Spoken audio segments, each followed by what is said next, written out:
नमस्कार, आप देख रहे हैं इंडिया पब्लिक खबर और मैं हूं अर्जिता।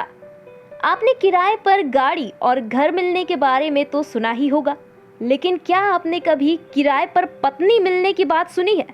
अगर हम आपसे कहें कि देश में कोई ऐसी जगह भी है जहां पत्नी किराए पर मिलती है, तो शायद आपको यकीन नहीं होगा, लेकिन ये बात एकदम सच है।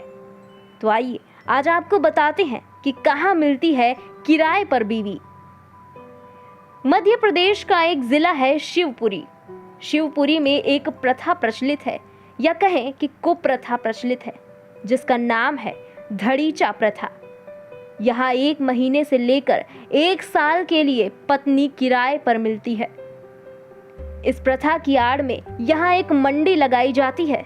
उस मंडी में ही महिलाओं का सौदा तय होता है। सौदा तय होने के बाद खरीदार पुरुष और बिकने वाली महिला के बीच एक कॉन्ट्रैक्ट होता है।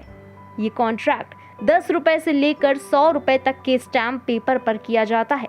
खरीदार पुरुष को महिला या उसके परिवार को एक निश्चित रकम अदा करनी पड़ती है।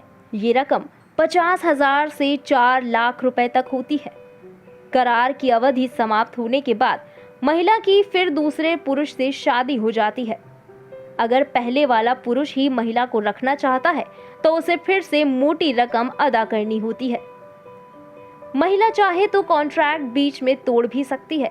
उस स्थिति में महिला को स्टैम्प पेपर पर एफिडेविट देना होता है। उसके बाद तय राशि पति को लौटानी पड़ती है।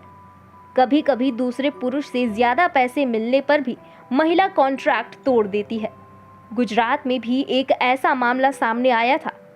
एक फार्म में मजदूरी करने वाले एक व्यक्ति ने अपनी पत्नी को 1 महीने के लिए एक जमींदार को किराए पर दे दिया था। वैसे गुजरात और एमपी के कुछ इलाके में ये एक व्यापार बन गया है। कई मामले में तो महिलाओं को 500 रुपए तक में बेच दिया जाता है। इसके 2 सबसे बड़े कारण हैं, एक लिंगानुपात में गिरावट और दूसरा गरीबी। इस इलाके में लिंगानुपात में काफी गिरावट देखी जा रही है। इससे कई पुरुषों को पत्नी नहीं मिलती।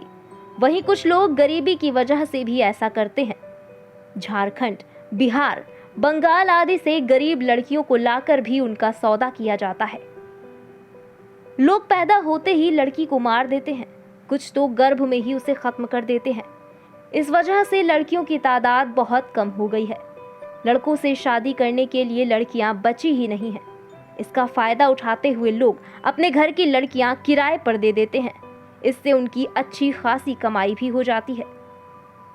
इसको प्रथा को बढ़ावा देने में महिलाएं भी बराबरी की जिम्मेदार हैं।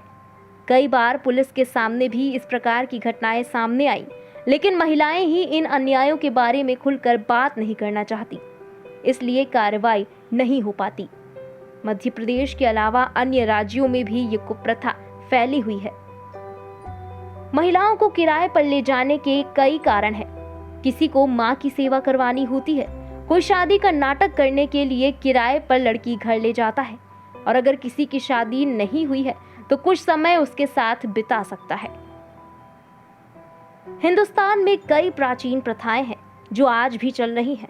आज जब महिलाओं को आगे बढ़ाने और उनके अधिकारों के लिए कानून बनाए जा रहे हैं, उन्हें बराबरी का दर्जा दिया जा रहा है, ऐसे में ये कुप्रथा सभी को झकझोर देती है। ऐसी कुप्रथाओं ने देश को शर्मसार कर दिया है। इस खास पेशकश में फिलहाल इतना ही। देश और दुनिया की बाकी खबरों के लिए सब्सक्राइब करें इंडिया पब्लिक खबर के YouTube चैनल को। वीडियो को लाइक करें और ज़्यादा से ज़्यादा शेयर करें।